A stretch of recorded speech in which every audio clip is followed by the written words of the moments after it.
Okay, we're going to go from the emes is like this. Just before we get to the emes, you were right. We're on page 948. But I just, we went back yesterday. We talked about this thing about being camped in Kadesh, that they were there for 19 years. So in the Medrash, it says like this. I meant to mention it yesterday. I forgot.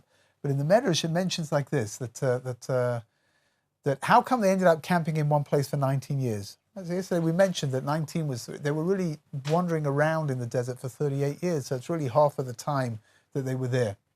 So the Medrash says because they davened. They davened to God in order to have the decree rescinded. Right? They were supposed to be wandering around for 40 years. And if they would have been, again, we just make a simple calculation. If they would have been making 42 stops in 40 years, then that means that they would have been moving, more than once every 10 months or something. They would have to be getting up at a minimum, right, to move themselves on to where they're going to. And they davened to God that it shouldn't be like that He should rescind the decree altogether.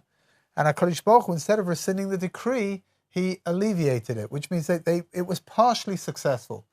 So they ended up staying in one place for 19 years, and that was like a partial validation of their tefillahs, of their prayers.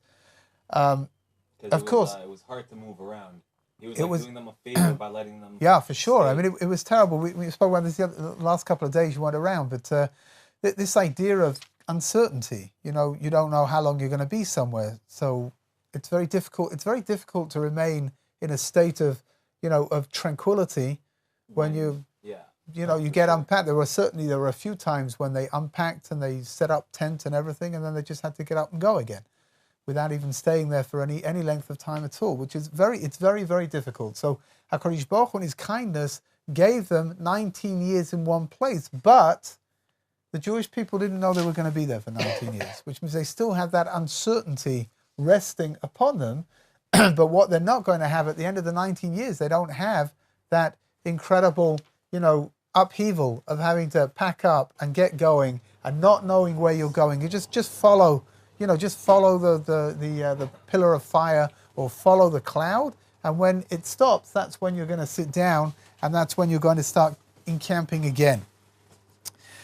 Says the Netziv, Rav Naftali Tzvi Yehuda Berlin. I think it's a very beautiful idea. It's an idea I think that we all need to try to internalize a little bit, that following this idea that the Jewish people, even though the decree had been decreed, the Jewish people prayed to God and they asked Him to rescind the decree. And they were able to alleviate it. It's quite a considerable thing to leave them 19 years in one place.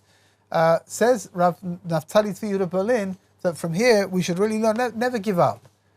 When you're praying, never give up. Keep davening. Keep asking HaKadosh Baruch Hu to give you what it is that you want. You didn't get it right now. Keep going. Ask in the right way. Ask in the right frame of mind as well. Don't demand from God. One of the mistakes that we make, especially within prayer, is that we imagine that because we've taken such an amount of time out of our busy schedule to actually pray to God, that He should really just give us whatever we want. And it's a mistake. We're obligated to pray. So we need to pray, and we need to try to invest in our prayers the correct kavanas, the correct intent, in the hope of being able to reach a connection with God that's going to be beyond just something which is mundane, just standing there with a siddur in your hands and swaying backwards and forwards, but something that's going to be deeper than that. Part of the depth of our relationship with God is acknowledging that God does not have to give us whatever we want. If God chooses to give us what we ask for, then obviously that's something that we have to be very thankful for. But we can't. It's not that we can demand from God and that He has to give us whatever we want. It doesn't work like that. And if we pray to God with that kind of a mindset, then a person's able to build up their relationship with God and become very close to God. If we imagine that God has to give us whatever we want and then He doesn't give it to us, so then we become somewhat upset, and we become a little bit, and then the more upset we are, the more we distance ourselves from God, which means that paradoxically we're doing ourselves a disservice.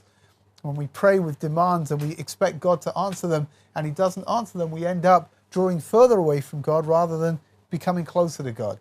There's a very, very poignant story.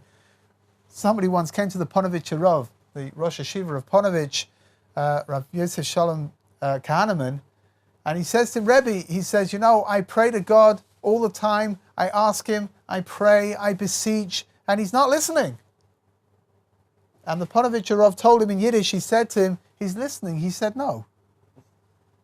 Which is very often within our appeals to God, we don't take into the account the possibility that maybe God doesn't want us to have this thing. And that's really... It might not be for the better. For sure, right? Only God knows what's for the best. You should know, last Shabbos was Mevorachim HaChodesh, right? We blessed the new moon. Just the Shabbos before Rosh Chodesh, that's what we normally do. We bless the new moon, right? And over there we say that HaKadosh Baruch Hu, Shemalei Kol Mi Shelo Yisdibenu, that HaKadosh Baruch Hu should give us all of our heartfelt desires. And then we add in a very significant word. We say L'tovah, for the good. Which is what we're saying, is that we're saying to God, heartfelt desires are normally very passionate, they're very deep. I guess, I apologize for describing them quite like this, but they're heartfelt, right? But sometimes our heartfelt desires they're not for our benefit, they're really not. So we say to God that He should give us what our heartfelt desires are, but only if they're l'tova, only if they're for the good. If they're not for the good, then don't give them. Which means like this, is it conceivable that at some time in the future, having lost all of your money will be something that you'll be able to look back and see that it really was for the good? I hope so. Right now, it may be a little bit difficult, for sure. But, hopefully, as time, part of the problem is that we live within our lives and we don't really keep track of what's going on, which means that things can happen years ago that are going to be a catalyst for what's happening right now, and nobody's going to be able to make that connection. They won't see it. They won't, because it's so long ago and they've forgotten all about it. Yeah. I think we should be aware that just because you're not getting what you're praying for doesn't mean your prayer goes in vain. For sure. You know what? Yeah, that's Hashem just moves it to another. very, very good. That's a very important thing, right? Which means, on top of everything else, prayer is something spiritually which is very, very flexible. Which means that prayer, which was said with such heartfelt sincerity, God does not want to use it for what you've just asked for. So it can be used for something else. It can be held, suspended until the right time comes along, and then it can be applied then, right? For sure. I mean, it's something it's something of the most tremendous, tremendous power, prayer. The problem is that, again, do we see it? We don't really see it. Rosh Shlomo Kluger, one of the great rabbis from the previous generation, points out that the longest prayer recorded in the Torah is the prayer of Avram Avinu when he prays to God and asks him to save the cities of Sodom and Amorah, the 5 different cities over there. And it failed. Didn't work. So it would seem that incredible effort that Moshe Rabbeinu put into that prayer is just gone, right? However, what did it do? It managed to save Lot. And from Lot, ultimately, Ruth comes out, and from Ruth comes King David. And a prayer that seemed to have failed generations before is actually putting into place, it's a foundation for what's going to be the Messianic era. Right? That's pretty smart. No, that's pretty neat. Which means that our prayers could also be something, even though we don't see right now. Do we have a Davidic line now, recognizable? I mean, there are plenty of people that can trace their roots back into King David through, genealogically. Are one of them going to be the Mashiach? I don't know. It's conceivable that it's somebody that never knew that he was part of the Davidic dynasty at all that's going to be revealed as the Mashiach, and then at that point, his lineage will be revealed as well. Yeah. I understand your point about prayer. And then how can you react to that when you've been praying for something, someone's health, for example, and you don't get any results? Or they pass on to the next world or whatever. So how do you explain that? Which means like this. Again, prayer is, it really depends on how in your mind you define prayer and what your expectations are. Which means if I pray to God, if somebody's not well, somebody's sick, right, very sick, and I pray to God that person should get well, and I'm devoting a lot of spiritual and emotional resources into that area, right? I want this person to get well, so I'm going to pray for the person to get well. I'm going to take upon myself extra things that I'm going to do, extra mitzvot that I'm going to do in order for that person to get well. And that person does not get well, that person dies. What does that mean? Does that mean that my prayer have been for naught? For sure not. but it means realigning in my mind, which means the first thing we have to understand, which is something which is very difficult, is that God has his agenda. Right? If this person is going to survive and it requires my prayers to get him to survive, then my prayers are going to have an impact in the spiritual realms and that person will get well. If that person is not supposed to survive, then my prayers are not going to have the impact that I wanted them to have.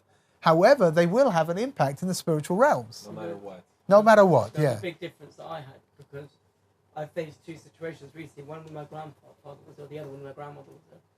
The one with my grandfather was ill. Basically, what happened was that every time I used to go to shul, I said to him, God, I'm putting on to bed and I'm doing shachrit, but I hadn't done it before. So I'm doing everything you want me to do. Do you know what I mean? But Right. maybe I hadn't prayed enough.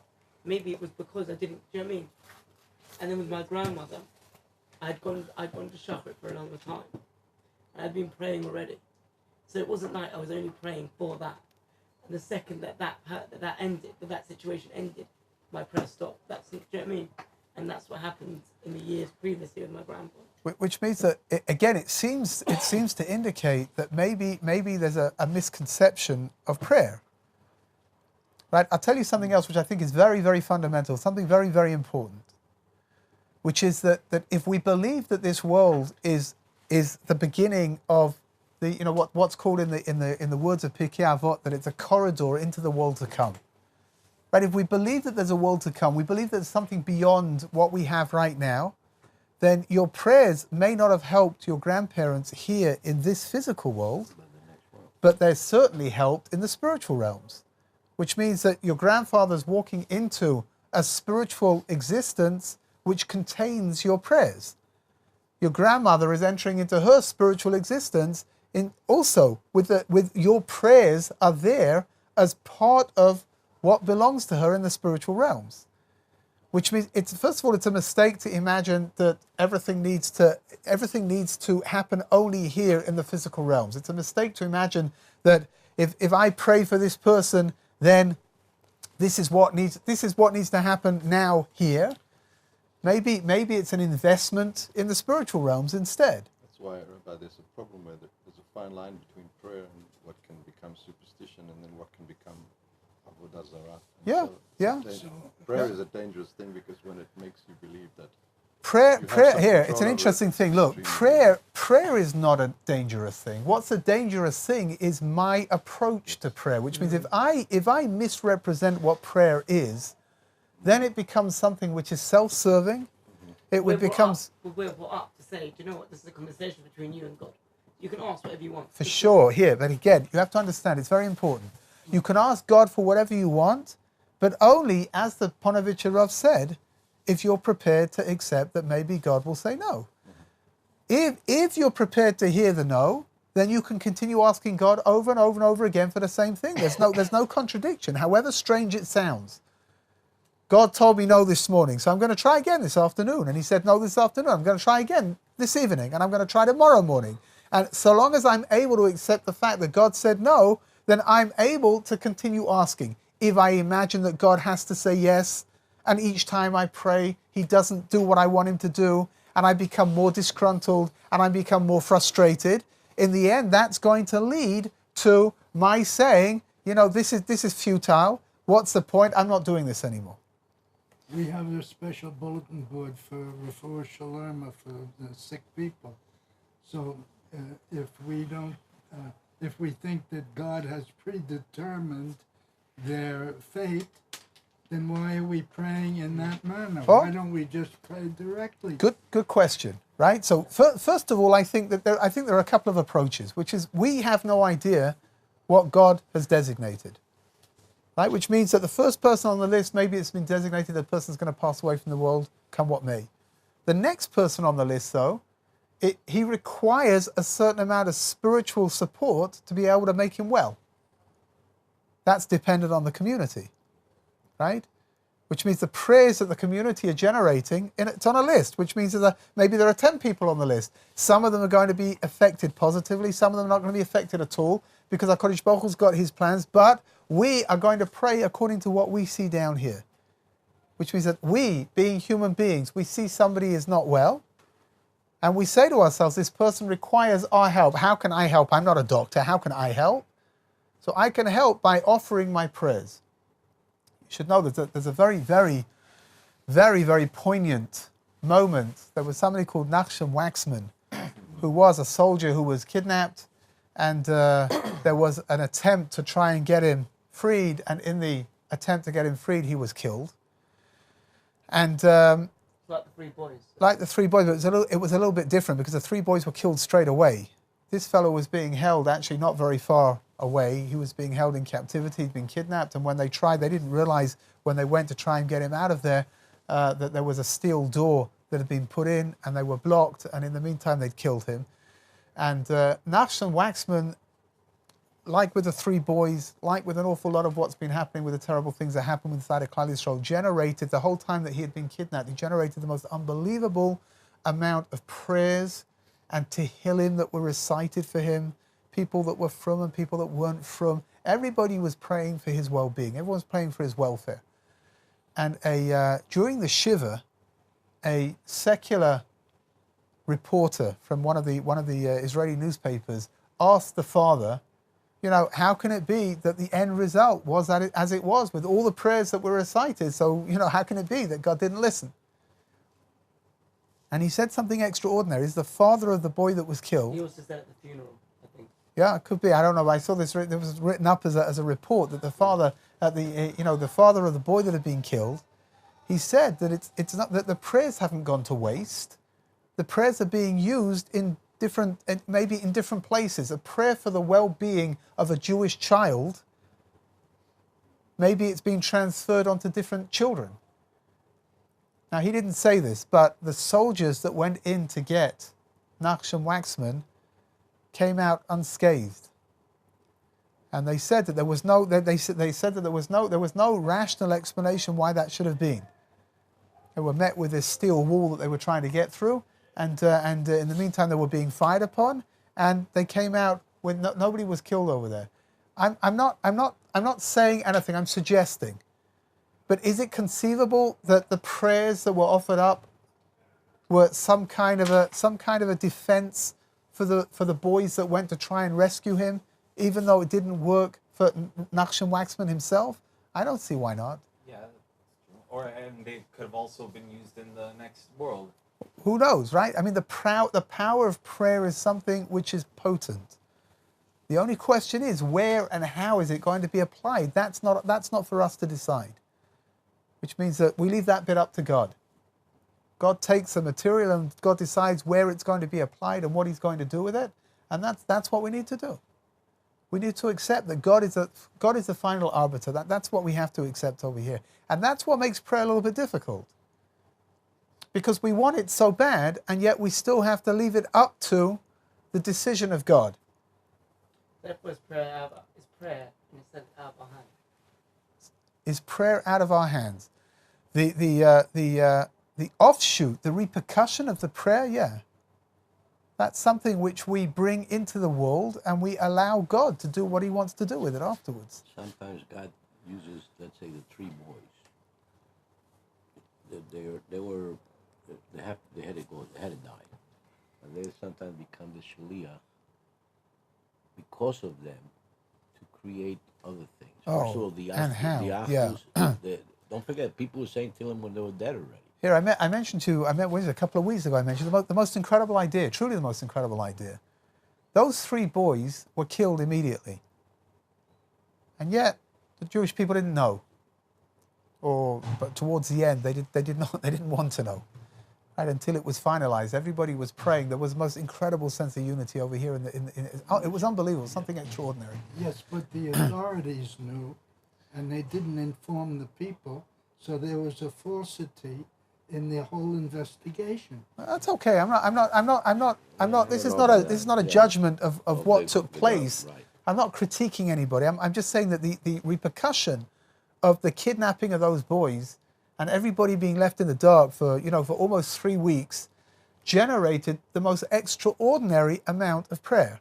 Yes. Extraordinary. Somebody told me that he went to a gathering. It was some kind of a what's called a Yom Iyun. I don't know how do you say that in English. A day like where everybody goes. It was a financial, he works in the financial realms, and it was a day that they all go together and they hear lectures. What are these things called? Seminar. Like a seminar, right? A financial seminar of some kind, right? And he said that it was in the Tel Aviv area, and they were all in the auditorium before they began. And he said most of the people weren't from over there. And he said the first thing they did before they began was that they recited Tehillim for these 3 boys. Yeah, nobody knew they were dead. And he said it was the most extraordinary thing. It really was. Here you've got everybody, not completely non-from people and from people, and everybody's joining together in order to help these 3 boys. So I heard a fascinating idea. Again, is it true? I've no idea. It's food for thought. The Hamas started lobbing in missiles, right, one after the other, huge amounts, and nothing was happening. It was completely inexplicable. The amount of missiles that have been launched against Israel over the last whatever it is, the last 3 weeks, the last month, it's in the thousands, and yet the amount of damage that's been done is absolutely minimal. Damage to human life, minimal. Damage to even to infrastructure is absolutely minimal. So what this person wanted to say, which I think is a fascinating idea, is that the prayers that were offered up for those 3 children who were dead already, which means that the prayers aren't going to help them, that not going to help them here in the physical world, that's for sure not. Maybe they're serving as some kind of a defense mechanism for the Jewish people. Maybe. Again, food for thought. I don't know. The power of prayer. Never, ever underestimate what prayer can do. Just don't expect it to do what you want it to do. Maybe that's the correct approach that needs to be. Here, let's have a look and see what we've got over here. Okay, now we're on page 948. Okay, let's have a look and see. Here. So God said to me like this: Rav lechem soives harazeh pnu lechem tzafoni. You're supposed to go point off into the north. We discussed this a little bit. There's the am tzav. Where have we gone? There's the am tzav leimo atem oivrim begvul acheichem bnei Esav hayoshin b'Seir. You're going into the area that's controlled by Seir. V'yir'u mikem, and they will be scared of you. V'nishmatem mi'od, and look after yourselves very carefully. There seems to be some kind of an inbuilt contradiction over here, no? Because he says, What do you mean? V'yiru mikem, they're scared of you, so you need to be careful. Under normal circumstances, what would we say? You're going to be okay, right? Because they're scared of you. They're running scared. And if they're running scared, you don't have to worry. So what is the pasuk coming along? What is the pasuk coming here and saying? That you need to be careful because they're scared of you. Because what I think is, if they're scared of you, they're going to want to eliminate the threat. Oh. Which means like this, that the more scared they are of you, the greater is the concern that they will do whatever needs to be done to get rid of you. Right? So for example, we are facing suicide bombers. Suicide bombers do not come from a point of power. You don't have a nation which looks at itself as being the most powerful nation in the world sending out suicide bombers to destroy people. Suicide bombers come from a state of weakness. The more scared you are, the more extreme you're prepared to become in order to try to attain your goals, whatever they might be. Yeah, when was it? We spoke the other day about kamikaze pilots. Kamikaze pilots only came into being in the Second World War towards the end of the Second World War, when Japan already had its back against the ropes, and it realized that what was it going to do? How was it going to overcome what it was facing? It went and did something which is completely inexplicable. So the idea is like this: HaKadosh Baruch Hu saying that they're scared of you. Because they're scared of you, now you need to be very careful for yourselves. You need to be very careful to make sure that nothing is going to happen to you. Do you know, it's interesting. When we went through the Parshat Shlach Lecha with the spies, so it says at the beginning of Shlach Lecha, Moshe Rabbeinu says to the spies, he says to them, here, you need to go out, you need to look, see which of the cities are fortified, whether they're living in fortified cities, whether they're living in open cities, whether they're strong, whether they're weak. And we saw a little anomaly over there with the order. It's clear that Moshe Rabbeinu is teaching them that if you live in open cities, that means that you're not scared. You only build fortified cities when you have something that you're scared of that you need to keep yourself safe from. Right? Just think in general, in history, 45 people. Why would a person build a castle with a moat going around it and a drawbridge? Why would they do that? But who in those days would live in an open city? Oh, so the pshat over here is that they, again, I'm not disputing the need for a fortified city. I'm just saying that the need for a fortified city comes from the fact that I don't feel strong enough to be able to live outside. It's very simple, it really is. What used to happen, medieval England, they would build a castle, they would put a moat around it, and then all the people would live in the vicinity of the castle. Whenever there was trouble, they would go rushing into the castle, and they would pull up the drawbridge, and that's it. No one can come in. You only need a drawbridge and you only need a moat when you're scared of what might happen from the people outside of you. If you're not scared of them, you don't have to do anything about it. You don't have to build any kind of a defense system, right? Think of I don't know why, but it's stuck in my mind. I'm thinking of Hadrian's Wall. If anybody here knows anything about England, they built an enormous wall between the English and the Scottish border called Hadrian's Wall. Hadrian, the Roman emperor, he built it because he couldn't conquer the Scots. You don't need a wall if you live in peace with somebody. There's no wall in between America and Canada because there's peace over there. I mean, first of all, nobody in their right minds would want to take over Canada anyway, right? That goes without saying. But there's no wall there. They're putting a wall down between themselves and Mexico because they're concerned about what's going on over there. If you're not concerned, you don't need to put in any kind of a protection system. That's what it comes down to. So we built a wall here. You know what happens when you get behind the wall? You lose the initiative. And the initiative is on the part of the people outside trying to get in. Yeah. And that's a psychological disadvantage in wartime.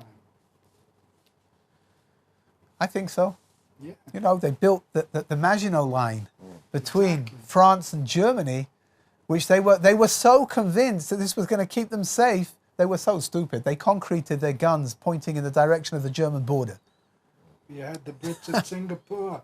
Same thing. They had the guns pointed out to sea. In the Maginot Line, what did the Germans do? They were very naughty. They didn't play according to the rules. They were very naughty and they just went around the wall and came in through France from the other side, and they couldn't turn the guns around to shoot at them because they were concreted in place pointing in the other direction. Which means you put a line, you put your wall in and you become complacent because you imagine now you're safe. And it doesn't always work like that. It really doesn't. And the people on the other side of the wall, they're the ones with the motivation to get beyond. And that's really what the Torah is saying over here. You've got people, they're scared of you. You've got to be scared of people who are scared of you. Be careful of people who are scared of you. Because the more scared they are, the more desperate they're going to become. The more desperate they become, the more awful are the actions that they're going to take. As we see now. You see it now, no? How can it be that you've got... we're not going to talk about the world opinion over here. But you've got Hamas who are shooting rockets from schools and from hospitals. You've got Hamas terrorists that are running around shooting at soldiers, holding children in their hands. One hand with a kid and the other hand with some kind of a weapon. Why would they do that? You want to fight? Get up and fight, no? Be a man. They want to protect themselves. They are, because they're running scared, right? The more scared they are, the more desperate they're going to become. The more desperate they're going to become, the more concerned we need to be for our well-being. The minute you said, why don't they be a man, is illustrative of you wanting them to follow the rules. Yeah, for sure. And they're not going to do that. No, they're not going to do it, and that's why they can do all kinds of terrible, evil things, And the whole world just doesn't understand how they can do that, but they're going to do it anyway because they don't care. They don't fight according to the rules. They'll fight according to their rules, that's all. There's a disgusting video that's being placed online at the moment. It's going around. So a young girl who's Palestinian, she's got a gun in her hand. Behind her, there's a dad that's telling her exactly where to shoot. And she shoots the gun and they're celebrating after. Yeah. Why isn't that? Do you know what I mean? Why isn't that going to media? Why is it? For sure. Okay, we're not going to talk about world opinion because the truth of the matter is that somebody, not very long ago, somebody came up with a phrase which I think unfortunately is very true, that Jewish blood is not cheap. Jewish blood is free. The world doesn't care.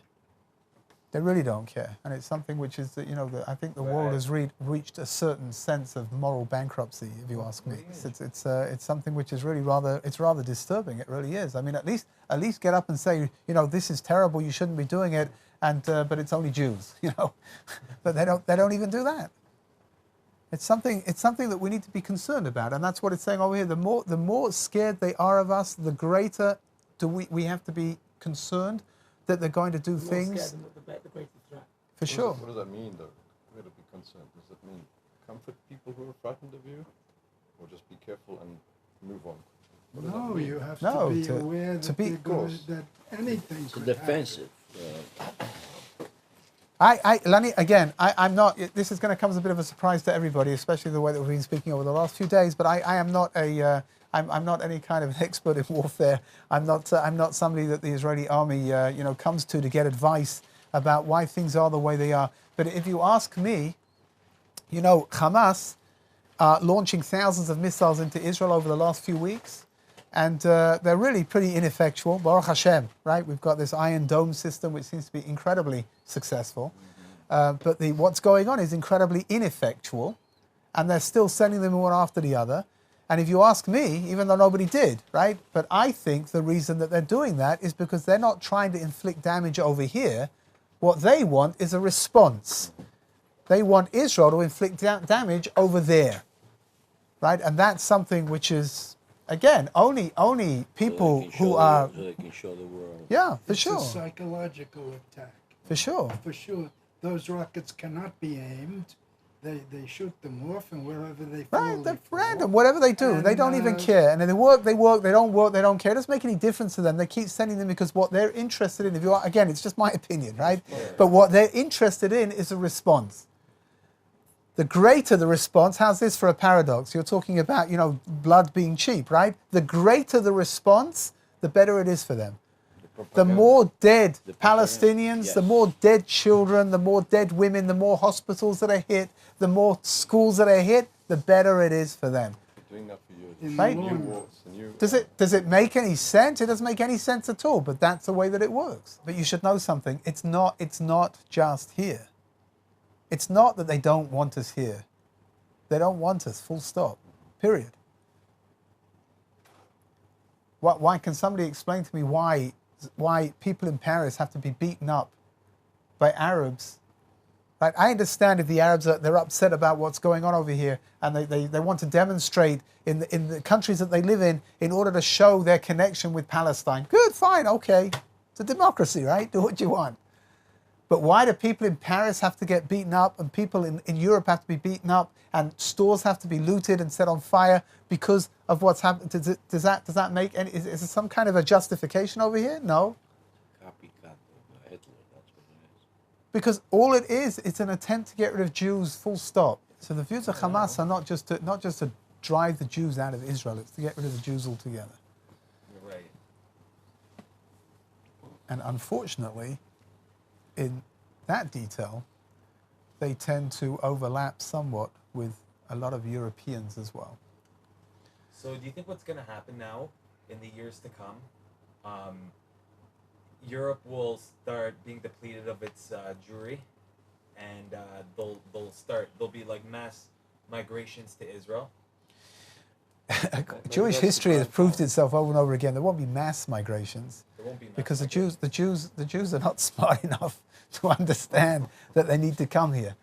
There has been increased emigration to here from France. Right. That's about the only country right now that they're seeing some kind of a obvious increase. It's a combination of two things. The economics in France are not great, but it's dangerous to be over there. I have a neighbor who comes from Paris, and he says every time he goes back, he says it just gets worse and worse. And Canada, of course, is one of the most liberal countries in the world. It really is, and it's it's got a prime minister who is the one of the staunchest supporter of Israel. Something extraordinary, but it's not going to help what goes on in the streets. Right. Wherever there are Muslims, there's going to be problems. No, it's a failure of information. They are getting the idea that an enormously powerful technological country is beating on these underprivileged little guys. Yeah. And that's the misconception that's driving this whole thing. There's also a neglect to accept the truth. It's not just misconception. Pardon me? Neglecting to hear the truth as well. They don't want to hear the truth. It's not just misconception. There's truth something is not you should know that the far left live in some kind of a sort of like a bubble of some kind of romantic concept where the Davids of the world are always right and the Goliaths are always wrong. And that's why up to the 6-Day War, Israel was the David, and the other nations, the Arab nations of the world were the Goliath, and that's why Israel was the darling of the left wing in Europe.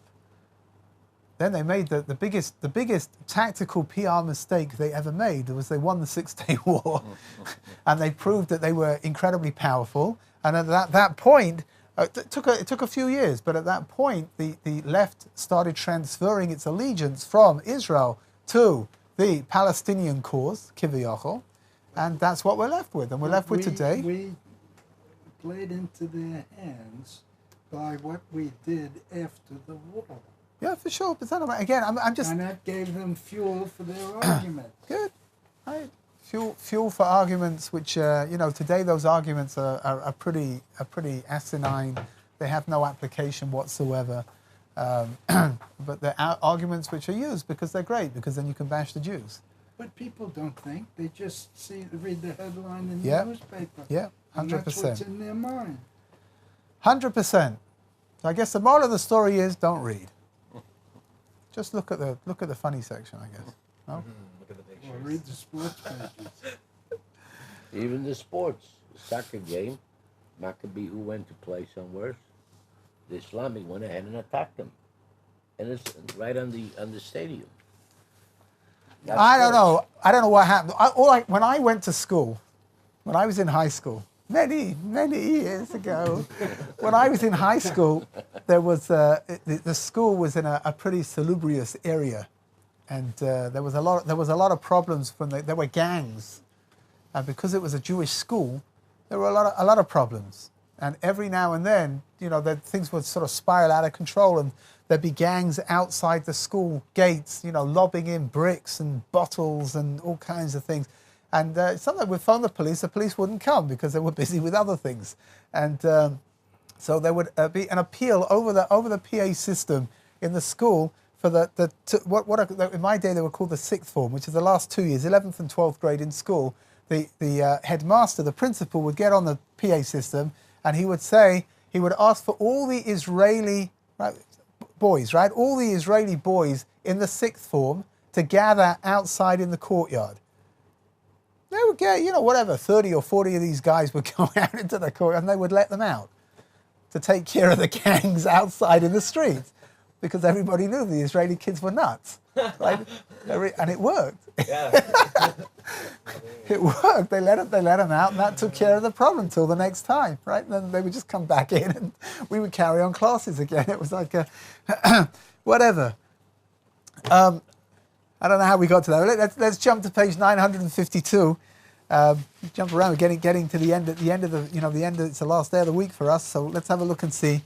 It's talking over here about when they came to the land and they want to pass through the land of Ammon and the Amorites, and they're going to say here, we won't take from you and we won't drink from you and we'll just pass through.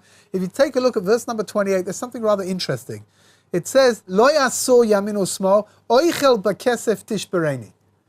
will buy your food, which means they're not suggesting that they're going to come invading and they're going to take over and they're going to take their food, which of course was always the first thing that an invading army ever did. And we're going to come in and we're going to buy your food. Va'achalti, and we'll eat. Umayim bakesif titein li v'shasisi, and you'll give us water for money and we'll drink it. Rak ebra baraglai, just let us go through. Now, if you see, it's a very interesting syntax over here. Because originally it says that we will buy your food, right? Food we will buy. Right? You've got to follow the words, right? Oichel bakesef tishbereni, food we will buy, which is making a definitive statement, right? We'll buy whatever we eat. And then it says, umayim bakesef titeinli, and water for money you will give us. It's very clumsy. It should say, oichel bakesef tishbereni, umayim bakesef v'shasisi, right? And we'll pay for our water, yeah. I think it's right. Because maybe they paid for food and then they got food, but the water was already in open. Very interesting. Animals would drink it before they could pay it. Very interesting. Okay, that's one possibility, right? Very good. The Rambam, interestingly enough, the Griz, from the Rav Yosef Zev Soloveitchik, he says like this. Yitzchak Zev Soloveitchik. I'm sorry. He says like this. He says that the Rambam rules, Maimonides rules in Hilchos Gzela, in the laws about stealing, that water that comes from streams and rivers is not water that can really be owned. I think even today, I'm not mistaken, but I think even today you own the rights to the water. You don't own the water itself. Like you've got a river going through got a river going through your field, right? I don't think you own the river. Or that part of it. I think you own the rights to the water in the river, right? Which means you can't own. First of all, what do you own? Right. It's coming in from somewhere else and going. What do you own exactly over here, right? Well, that piece of water it's just gone out of that's yours. It's gone down now to the sea. The rest of the water doesn't belong to you. What do you own over here? You can't. How do you divide water? How do you say what belongs to you and what doesn't? You can't, especially not in a river or a stream, because that's not the same water anymore. It's always moving forward. Okay, good, right? So the Griz says like this on the Pasuk. He says, Oichel bekesef tishbereni, we're going to pay for the food that we eat, because food, of course, comes from where? Trees. The land. That you worked on the land, right? So the food belongs to you. Right? That's clear. You can't go into the bakery, go into the makolet, right? And take a bag of milk and a loaf of bread and walk out without paying because, hey, I own this land as much as you do. Doesn't make any sense. Somebody worked over here. Somebody put this stuff into place, and therefore you've got to pay for whatever you take. But water, fresh water, that's not yours. So says the pasuk, "Umayim bakesef titein li." Right, that we'll pay for the water, even though what they're saying is we don't really have to pay for the water because you can't really say the water belongs to you, but we'll pay for what we drink. Which is why it's said in a different way. Umayim bakesef titeinli v'shatiti. Doesn't say the first one when it says oichel bakesef tishbereni. That's a perfectly normal, regular piece of commerce, right? You've got a loaf of bread. I want to buy it. I'll pay you money for it because it belongs to you and I want to have it. But the water really doesn't belong to you. According to Torah law, it doesn't belong to you. But we're going to pay you for it anyway because you look at it as being yours. We'll pay you for it. See the difference between the two, right? So it's interesting. There's a halacha called Dina de Malchusa Dina. Dina de Malchuta Dina, which means what? That when you live in a country that's not run according to Torah law, you need to follow the laws in that country. Right? So here, it has to do with Torah prohibition. If the Torah prohibition, that's something else. But Baruch Hashem, in the Western world, right, right now, they don't have any laws that are contrary to Torah prohibitions. If, for example, they were to legislate a law that it's forbidden to do bris milah, then you can't listen to that. Right. I have a kasha on that. I just have a kasha in general. They say that the kid the kid's not being given the option to decide whether they want to be circumcised or not. Well, what about giving birth to the kid to begin with? Isn't that the ultimate taking away of their freedom of choice? To conceive the child to begin with? That sounds like a bigger kasha to me than whether you circumcise them or not. They haven't got to that one yet. They'll probably get there as well. Some of that Parshat over here that says that money for water. I mean, but previously it says that Hashem says, and you should pay for the water, and you should pay for the food. It doesn't say the exchange of the kesef for the. Oh, so here, over here, this is a commandment. But over here, this is repeating what took place. It's not happening now.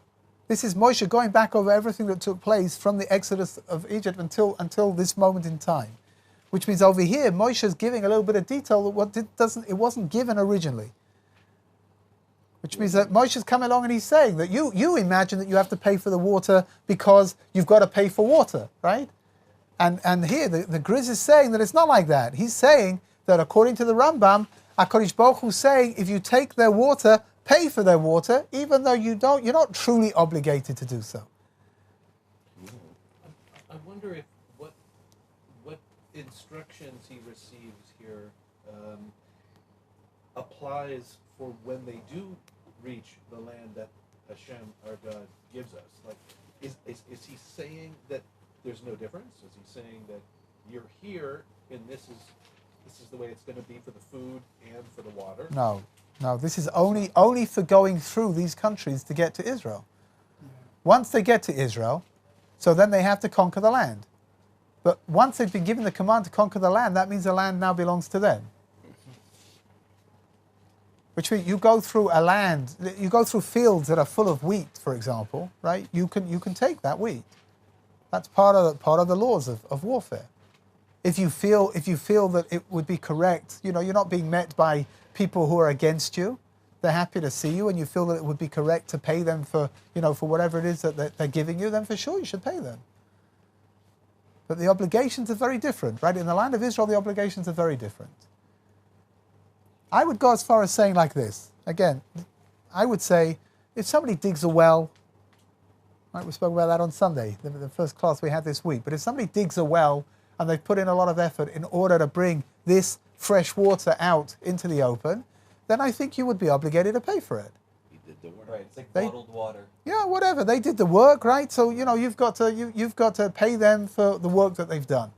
But over here, the water that's being described over here is not well water. It's water that's just running through the streams and the rivers, which you didn't do anything to have that water. It's just there. It's part of the land that you live on. Nature. Well, but they own the land. Good. So God's telling them pay for the water, right? But He's telling them that really, in truth, you don't have to pay for the water because the water's not theirs. Again, we're back to the idea of owning the rights to something as opposed to owning the thing itself. Do wells have abundant water, or is there a limit? No. If a well, by definition, if you're talking about a freshwater well, you dig down until it hits an underground source of fresh water. Right? What is fresh water? What's the definition of fresh water? There's always water passing through, which means there's always water there. And unless you have a drought of some kind, and then the water's going to dry up, right? But under normal circumstances, it doesn't matter how much water you take out of there.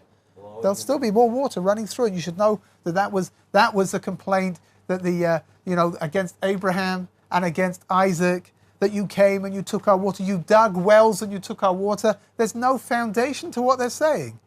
What do you mean you dug wells and you took our water? If you dug the well, that wasn't your water because you didn't have any access to it. And if it's fresh water, it doesn't matter what I'm taking out over here because it's being replenished the whole time. It's an argument that, I'm sorry, I really apologize, but it's an argument that doesn't hold any water. At what price? That's pretty sad. Okay, we're gonna stop over here. In Mitzvah Hashem, everyone should have a wonderful Shabbos. It should be uplifting and inspiring, and we will meet back here as always on Sunday, bleary-eyed and hungover.